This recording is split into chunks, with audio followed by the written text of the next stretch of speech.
Iya, saya senang sekali hari ini bisa bersilaturahim dengan Bapak Wakil Presiden Kiai Haji Ma'ruf Amin di kediaman beliau, dan beliau juga menerima dengan hangat.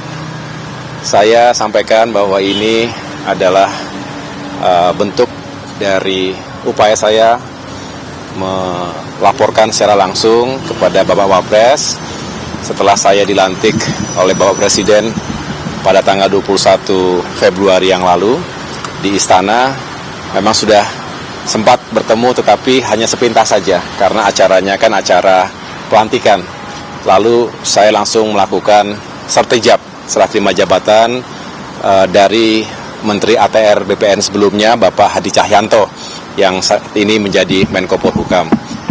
Dan kemudian di hari pertama yang seharusnya saya bisa langsung bekerja di Jakarta, tetapi justru kegiatan langsung terbang untuk mendampingi Bapak Presiden Jokowi meresmikan bendungan Lok di salah satu Kabupaten Bolmong namanya, 4 jam dari Manado. Saya sendiri bisa melakukan sejumlah kegiatan, membagikan sertifikat di kota Manado untuk gereja dan juga untuk warga Manado yang ada di sana secara langsung, dan kemudian mengikuti rangkaian kegiatan Bapak Presiden.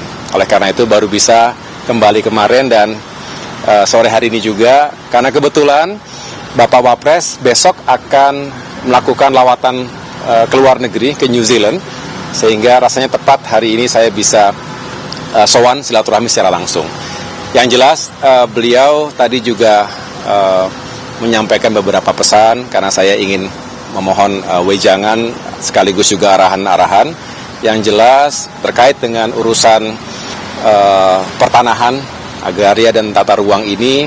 Beliau mengingatkan bahwa masih banyak permasalahan yang dihadapi masyarakat kita di berbagai daerah.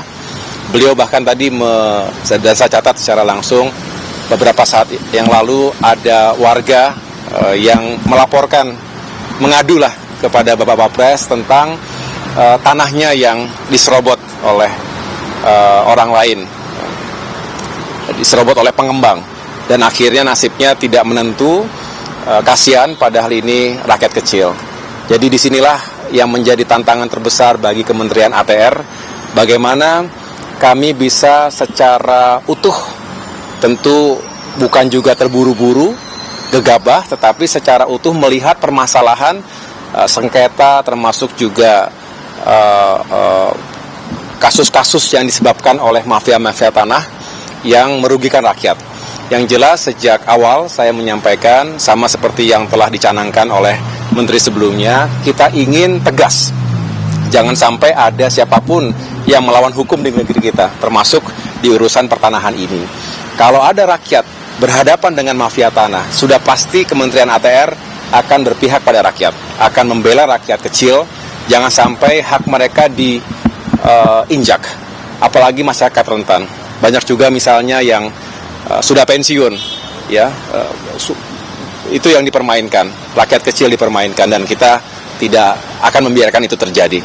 Jadi oleh karena itu saya mohon doanya dari segenap kalangan masyarakat, karena tugas-tugas ATR ini juga tidak ringan, tetapi kami punya niat yang baik. 8 bulan terakhir ini bagaimana bisa menuntaskan pekerjaan rumah, mencapai target-target yang telah dicanangkan sebelumnya, baik dari isu tata ruang, karena kemarin juga saya berkomunikasi dengan sejumlah kementerian lain, ada bidang PUPR, perhubungan misalnya, termasuk juga dengan Kementerian Pertanian, sehingga ATR ini bisa menjadi elemen yang penting yang juga bisa membantu proyek-proyek pembangunan pemerintahan lainnya, dan kita ingin bersinergi. Kerjanya itu keras banget ternyata, itu mulai dirasakan juga nggak? Iya, walaupun baru 1 hari bisa berkegiatan bersama dengan Presiden Jokowi, saya bisa merasakan langsung bahwa beliau juga ingin secara maksimal menggunakan setiap waktunya menyentuh langsung masyarakat. Seperti kemarin misalnya sebagai ilustrasi, sehari di Sulawesi Utara itu ada sejumlah kegiatan memang membutuhkan energi, waktu, dan juga fokus. Tidak hanya meresmikan Bendungan Lolak, tetapi juga harus diingat, meresmikan itu adalah satu hal. Hal yang jauh lebih kompleks dan besar adalah bagaimana itu semua diawali, mulai perencanaannya, persiapan, eksekusinya dengan berbagai permasalahan, 7-8 tahun baru bisa diresmikan. Jadi di balik peresmian pasti ada kerja besar.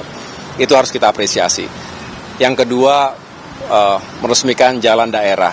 Lalu ada lagi bertemu dengan masyarakat, para pelaku UMKM di kabupaten yang lain. Jadi terbang naik helikopter di Bitung kemarin, kemudian juga memeriksa gudang Bulog yang ada di sana, sekaligus juga menyapa masyarakat. Jadi cukup banyak ragam kegiatan yang dilakukan dalam perjalanan satu hari di sebuah provinsi. Belum lagi lawatan sebelumnya di Sulawesi Selatan dan lain-lain. Jadi saya bisa merasakan bahwa memang pemimpin, saya yakin Presiden Jokowi termasuk Bapak Prabowo Subianto jika insya Allah dilantik menjadi presiden punya semangat yang sama. Ini juga yang harus bisa menggerakkan yang lainnya. Kalau pemimpinnya juga benar-benar aktif memimpin, bukan hanya di balik meja tapi juga turun ke lapangan, melakukan pemeriksaan, evaluasi, sekaligus juga menunjukkan leadership dan juga manajemen di tingkat yang paling strategis. Saya rasa ini akan menggerakkan jajaran kabinet, kementerian, lembaga-lembaga, dan termasuk dari pusat sampai dengan daerah. Sinergi dan kolaborasi yang harus dibangun vertikal dan horizontal ini menurut saya menjadi kunci kerja pemerintahan yang sukses. Mas Aye tadi di dalam barengan sama Pak Wapres ini ada bicara soal situasi terkini kebangsaan nggak sih Mas, termasuk soal isu soal hak angket yang ingin digulirkan oleh dari paslon lain gitu Mas, soal tidak bicara secara langsung, tidak bicara terkait dengan politik, tetapi tadi justru saya mendapatkan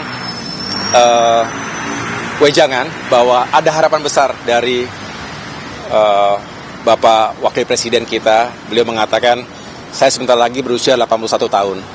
Ada harapan besar bagi generasi penerus, ya kita semua ini, untuk bisa melanjutkan apa yang sudah baik, sekaligus juga terus melakukan evaluasi apa saja yang bisa kita terus tingkatkan dan sempurnakan. Tadi beliau secara khusus begitu passionate menyampaikan kita harus semakin fokus pada upaya pengentasan kemiskinan misalnya. Bagaimana masyarakat kita ke depan tidak terlalu bersandar pada bantuan pemerintah secara langsung, tapi punya kemandirian karena punya lapangan pekerjaan, punya pekerjaan yang layak maksud saya, termasuk punya kewirausahaan sehingga bisa menjalankan usahanya, khususnya UMKM dengan baik dan punya profit yang juga layak begitu, sehingga pada akhirnya anggaran kita tidak terlalu besar yang habis untuk jaring pengaman sosial, tapi bisa dilakukan pembangunan-pembangunan lainnya yang juga pada akhirnya akan mengenerate pertumbuhan ekonomi. Saya setuju 100% karena itu juga yang Partai Demokrat selama ini perjuangkan, bagaimana masyarakat Indonesia semakin baik kehidupannya. Kemiskinan bisa diturunkan, pengangguran bisa diturunkan, dan akhirnya punya pekerjaan yang layak. Dan penghasilan yang juga lebih baik. Jadi itu kira-kira yang tadi dibicarakan, tidak ada secara khusus bicara tentang politik hari ini. Sikap Partai Demokrat soal angket seperti apa sih Mas? Karena kemarin persis Pak Surya Paloh beserta dengan teman-teman dari Koalisi Perubahan itu menyebutkan bahwa mendukung hak angket dan merupakan hak ini adalah hak konstitusional. Kalau Partai Demokrat sendiri mendukung atau? Saya tidak melihat ada urgensi ke sana. Bukan hanya karena Demokrat saat ini adalah bagian dari pemerintahan, tetapi juga saya melihat bahwa walaupun sekali kita menghormati, penghitungan masih berlangsung ya, bagaimanapun kita menunggu secara formal dan resmi oleh KPU, tetapi bisa dilihat secara rasional juga hasil penghitungan sementara terkait dengan Pilpres ini sudah menempatkan pasangan 02, Prabowo Gibran, sebagai kandidat yang unggul dan jauh, unggulnya marginnya besar. Jadi tidak bisa saya tidak melihat ada sesuatu yang sangat aneh di situ karena memang jaraknya jauh. Ya, tetapi saya juga sebagai seorang Demokrat menghormati siapapun di negeri kita, partai manapun, tokoh manapun yang ingin menggunakan hak konstitusional, silakan. Tetapi kami dari Partai Demokrat secara tegas mengatakan kami tidak melihat ada kepentingan itu. Saya justru lebih tertarik pasca pemilu ini, setelah kita mengetahui tentu namanya pertempuran politik itu menyisakan orang yang kecewa, orang yang marah, orang yang belum bisa mencapai targetnya, dan saat yang baik untuk kita mulai merajut kembali rekonsiliasi bangsa, dan itu harus kita tunjukkan secara genuine. Mengapa? Karena kita ingin Indonesia tidak terlalu lama terjebak pasca pemilu ini dalam urusan-urusan yang juga tidak produktif bagi pembangunan bangsa. Kita berharap 8 bulan ini menjadi masa yang penting. Transisi kepemimpinan nasional itu harus dikawal dengan baik. Justru Demokrat bersyukur karena bisa terlibat secara langsung dalam masa transisi ini. Karena bagaimanapun ini masa yang paling penting. Saya tahu pasti Pak Presiden Jokowi telah mempersiapkan langkah-langkahnya sebelum nanti menyerahkan tongkat estafet tersebut kepada Bapak Prabowo, insya Allah ya. Dan sebaliknya Bapak Prabowo juga punya niat yang baik untuk menyiapkan dari sekarang apa saja yang harus segera bisa dilakukan. Ingat, janji kampanye itu untuk ditunaikan. Dan ada hal-hal yang bisa segera kita capai. Ada quick wins yang harus kita juga tunjukkan kepada masyarakat. Tapi juga ada yang sifatnya lebih jangka panjang. Ini juga perlu kita jelaskan karena tidak semua bisa terjadi dalam 1 bulan, 2 bulan, bahkan 1 tahun pertama. Tetapi dengan semangat yang kuat, saya rasa transisi ini bisa berjalan dengan baik dan pada akhirnya setelah Pak Jokowi, Pak Prabowo siap untuk melanjutkan itu semuanya. Mas Ahy, terakhir untuk soal kemarin ngomong soal rekonsiliasi, kemarin Pak Surya Paloh dan Mas Anies mengucapkan selamat atas jabatan yang sudah diemban. Ini apakah ada tanggapan? Itu yang pertama. Yang kedua, kemudian ketika bicara soal rekonsiliasi, jika nantinya Pak Prabowo ingin menarik katakanlah teman-teman dari Parpol Koalisi Perubahan, ini sikap Demokrat seperti apa? Apakah akan resistensi atau enggak sebenarnya, Mas? Ya, terima kasih kalau para sahabat ya menyampaikan apresiasi terkait pelantikan saya dan juga masuknya saya ke dalam kabinet. Menurut saya ini sebuah bagian dari itulah realitas demokrasi kita. Kadangkala kita bersama, kadangkala kita berbeda, tetapi tujuan kita sama. Insya Allah tujuan kita sama. Dan bagi saya ketika ada niatan untuk terjadi penggabungan atau perkuatan koalisi, tentunya sebagai Presiden yang terpilih Bapak Prabowo Subianto merupakan pemimpin koalisi Indonesia Maju. Saya menghormati betul apa yang beliau harapkan atau inginkan, tetapi saya juga senang karena Pak Prabowo itu selalu mengajak kita untuk bertukar pikiran, tidak yang langsung mengambil sesuatu yang strategis atau fait accompli. Tidak demikian, beliau selalu justru menyampaikan terus bagaimana pendapatnya. Nah, yang penting kita punya ruang itu, dan saya rasa kalau kita punya ruang itu, kita semua merasa terwakili, pikiran juga aspirasinya. Yang selebihnya kita kembalikan kepada pemimpin kita, kepada Pak Prabowo, dan itu yang seharusnya menjadi etika dalam membangun koalisi. Ada pemimpinnya, dan tentunya kalau dirasa ada keperluan untuk membangun atau memperkuat koalisi, ya sekali lagi kita serahkan kepada Pak Prabowo. Semalam Prabowo Subianto bertemu dengan Pak SBY di Cikeas. Nah, itu ada bicara soal itu, Mas Ahy. Nah, terus terang saya sendiri belum mendapatkan ceritanya. Jadi saya setelah ini ingin mendengar juga. Tetapi yang jelas ini kan selalu menjadi perbincangan apa pembicaraan antara Pak Prabowo dengan Pak SBY, termasuk yang di Pacitan ketika itu. Jadi yang kami syukuri adalah hubungan Pak Prabowo dengan Pak SBY ini seperti sahabat dan yang saling membutuhkan dalam arti ingin sahabatnya sukses.